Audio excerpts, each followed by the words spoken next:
I'm Citrus, and you're looking at the high-grade Universal Century Rozen Zulu. This kit was released in December 2012, and it retailed for 2,800 yen. I picked up my copy in 2017, I think it was May or so, and I paid $19 and some change shipped back then. So there's a little bit of controversy about this kit. And when this kit was announced and the color prototypes were shown, these were the pictures that we saw. And of course this is more or less how it looked like in the anime. And it looks great, right? Except this is the color of the kit that you actually got inside. And this made quite a lot of people very upset. So in addition to this version that you see right here, there was also a so-called Episode 7 version, which, aside from an extra arm piece so that you can equip the shield differently, the only other change to it was the color. Now let's get this open real quick.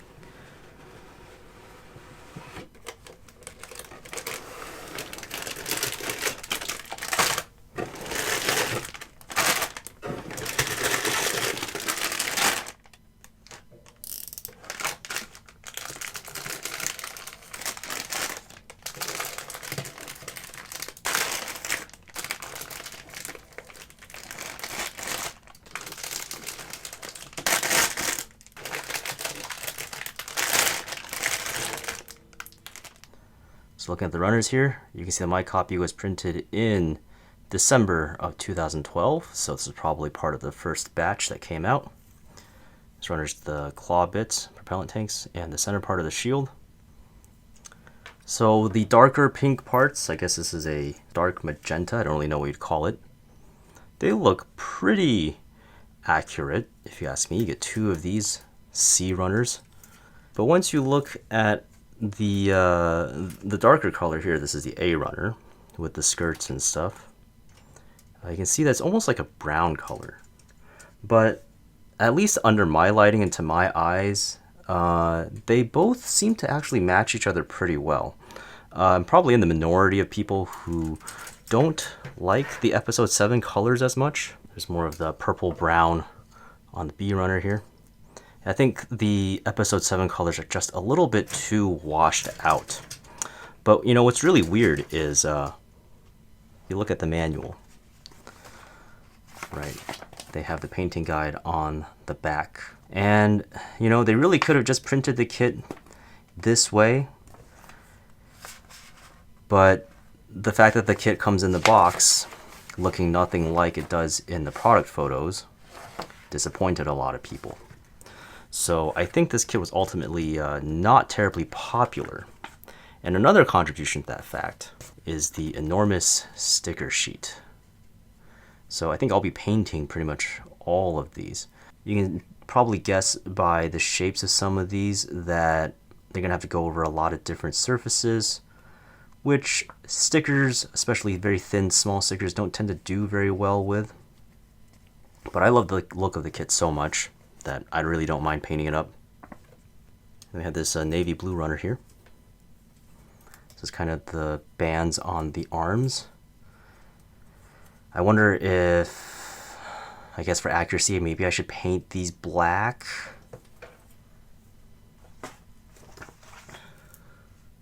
Although I guess looking at the picture on the manual, they're not black.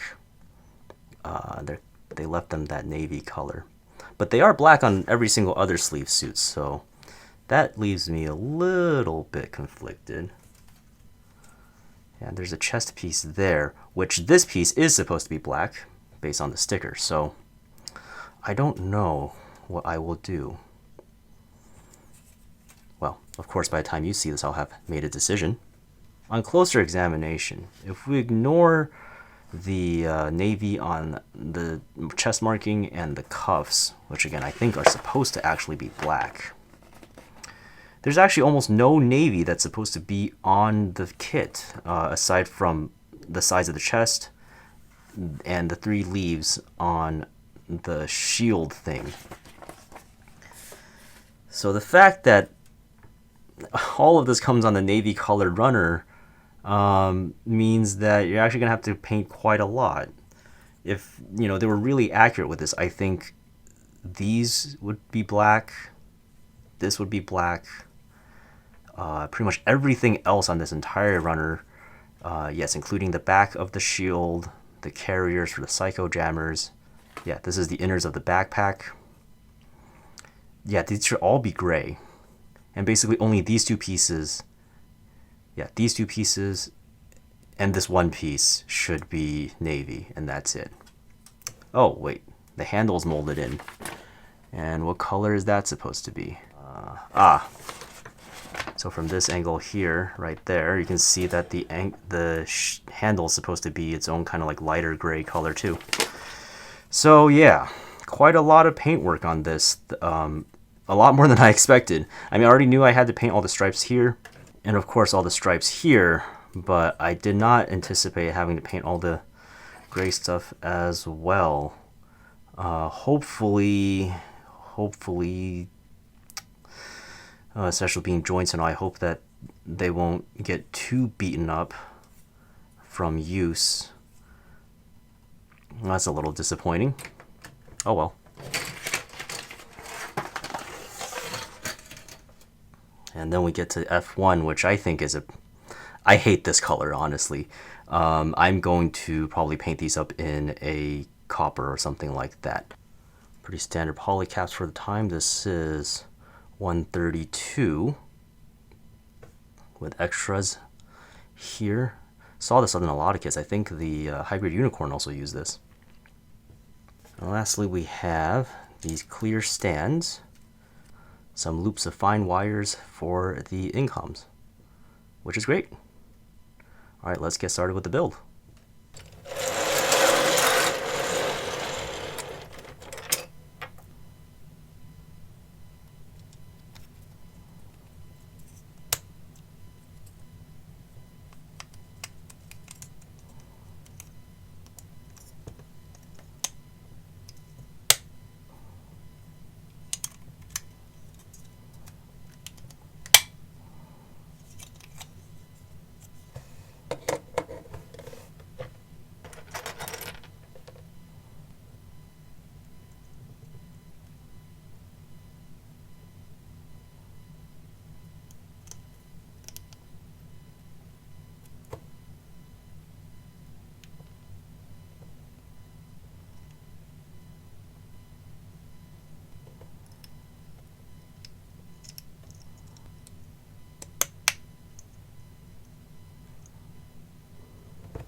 The Rozen Zulu is pretty big.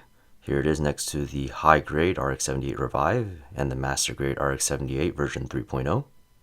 And here are the colors I used this time.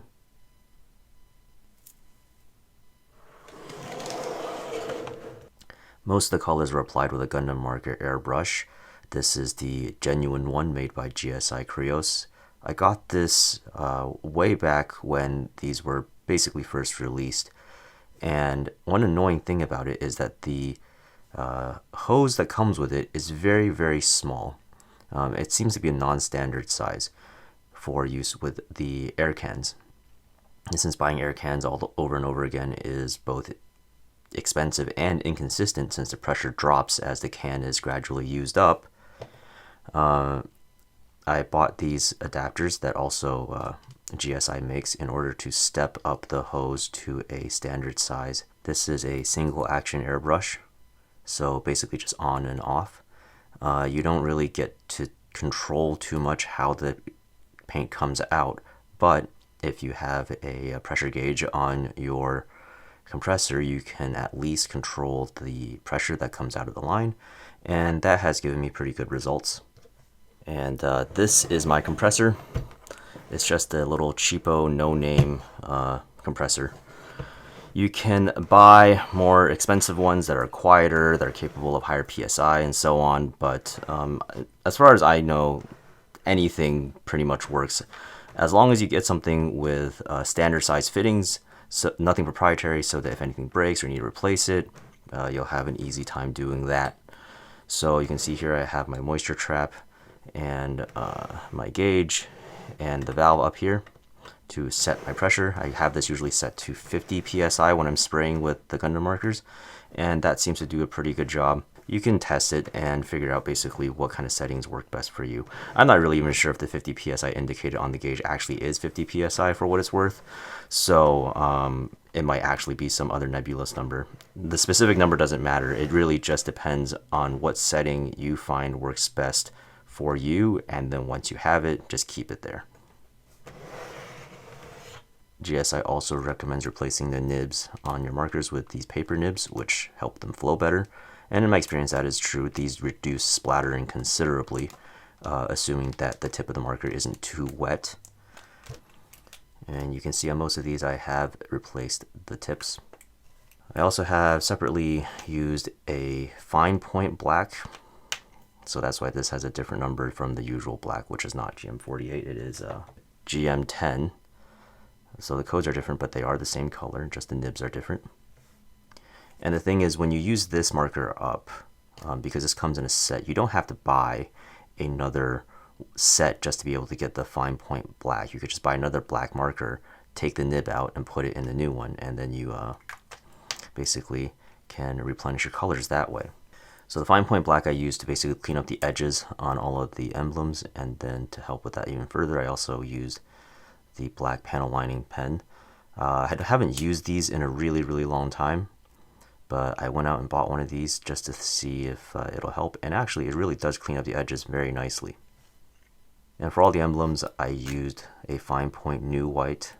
The nib is a very good size for all of the raised surfaces that you'll want to paint in the color.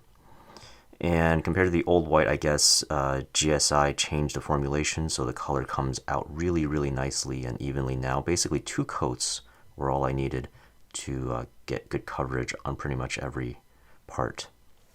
And for top coat this time, I used Gundam Marker as well, GM502 Clear Matthew. I replaced the nib with a paper one. And the reason I had to do this is because the Rust-Oleum top coat I normally use is, of course, lacquer, and lacquer doesn't play well with acrylic, which is what Gundam Marker is, especially on the gray. It shows really, really badly when the paints start reacting, and it kind of bubbles and runs, and it looks nasty. So I was looking for an acrylic solution. None of the hobby stores nearby had any of the acrylic Mr. Hobby top coat or even the Tamiya one, so I decided to try this. And one benefit of doing this is that I can spray this inside. I can control the temperature and humidity inside of my workspace a lot better. So I can pretty much do this all year, which is really convenient. The one thing is that the markers aren't exactly cheap. They are $2.50 in Japan, of course, but over here it's about $4 each after tax and everything like that. That's about 2/3 the price of a can of paint. That'll add up really fast. But I found these, which are basically empty Gundam Marker type of pens. The listings for these change all the time because they're just generic, unbranded things, but the huge thing is that the diameter is the same as a Gundam Marker, so if you have an airbrush system of any kind, you can use them. One weird thing is that the nib seems to poke out a lot further, but the big benefit of using this is that you can refill it when it is empty. And known in pretty much all scale modeling circles is that acrylic floor polish makes a very good top coat. And you can mix it with flat base to create a matte top coat. So once I use up the Gundam markers, I'm going to try mixing my own. Floor polish is something like $10 to $15 for a giant bottle, so you'll get way more mileage out of this, and it's probably one of the more economical and relatively less toxic top coating options that you can have. So back to the subject of today's video, the Rozen Zulu here I think came out pretty well. The top coat finish I think is pretty consistent, very even, but it's relatively easy. All the white stripes I think look pretty good. With the darker brown color, the head kind of gets lost a little bit, but I think with the brighter gold tubes on the face, kind of brings out a little bit more. So I did paint all of the lines except for one where I used the sticker, and that is these parts here. They don't really have a definite edge on either side, and I want to just save myself the trouble of cleaning it up over and over again. So yeah, I just used the sticker for those parts.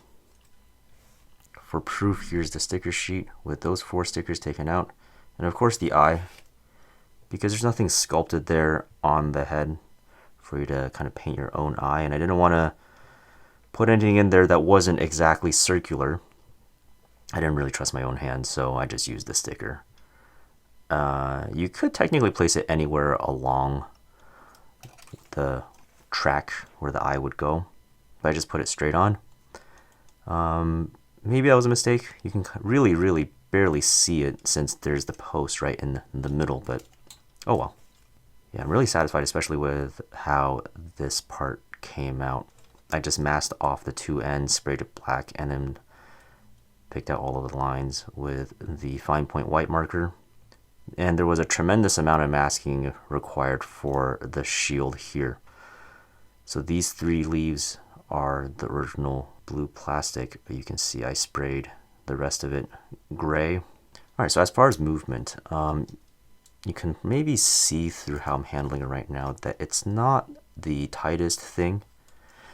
The first kit that used this polycap set 132 was the high-grade Universal Century New Gundam, which is, of course, a large kit, but also a little bit smaller than this. As far as heavier parts like the legs go, you can see the polycaps are kind of at their limit of what they're able to hold on to. The feet are also quite small, so you have to be very careful about balancing this when you're standing it up on its own. The Psycho Jammer containers are pretty large, actually, and they do have just a little bit of weight to them. So getting your center of balance lined up right is pretty important. Also so that the knees don't kind of just fold back on themselves. If you open up the side skirts, the front can lift up pretty much all the way, clear of the legs. And you can lift it up. And once you move this fin down, that's kind of the bend you can get out of the knee. You're probably not going to do that many ground poses with this kit anyway, just because of how small the feet are. It's not that hard to actually get grounding out of them. They have a decent range to either side. But it's just that the contact patch is so small that getting them to really hold in place on whatever surface you're displaying on that's going to be a real challenge. You can obviously get them into some poses, but it's also really easy to slip, so one small bump and it's probably going to tumble over. The arm has just like one very simple bend there, rotation, and forwards and back. I kind of wish the shoulders could go back slightly. You can see they come forward like this, but that's about as far back as they go. If the actual shoulder armor isn't like angled in the right way, when you're looking at the kit straight on, sometimes it looks like it's just hunching over forwards. Speaking of that, there is a waist joint, but you can see it's quite loose here. So given the weight of the backpack here, you're probably not going to be able to take advantage of that joint very well, because it'll just come right back down. The stripes on the propellant tanks are supposed to be this lighter magenta color, but I obviously don't have it, and I don't have anything analogous to it that would look good, so I just went with gunmetal, which I think worked out pretty well. Same thing with the little bit on the shield handle right here. And I did that just to match the joints, so it's not like another color that I'm adding to this that's going to be super distracting. Painting in the, I guess these are thrusters, I'm not really sure what it is, but painting this in with the white surround and the black center was quite satisfying. Fortunately, these sections are all stepped, so that edge kind of helps hold the paint in place, so you don't have to worry too much about slipping and like accidentally over painting the area. And even if you do, you can kind of just outline the areas with your lining pen of choice, and that can hide the imperfections a little bit. Similar story kind of on the shoulders here. So this middle piece is one part, and the inside walls of the thrusters are supposed to be white, while the back is supposed to be gray along with the thruster tips themselves, and I just didn't want to mess with that. I didn't have the patience to figure out a good clean way to do it, so I just left it all gray, and I think it looks just fine. The jammer carrier can go up and down, side to side, which is kind of nice. You can spread them out or close them up. This round part down here is supposed to be, I think, another psycho jammer, so you can see one that's folded up here.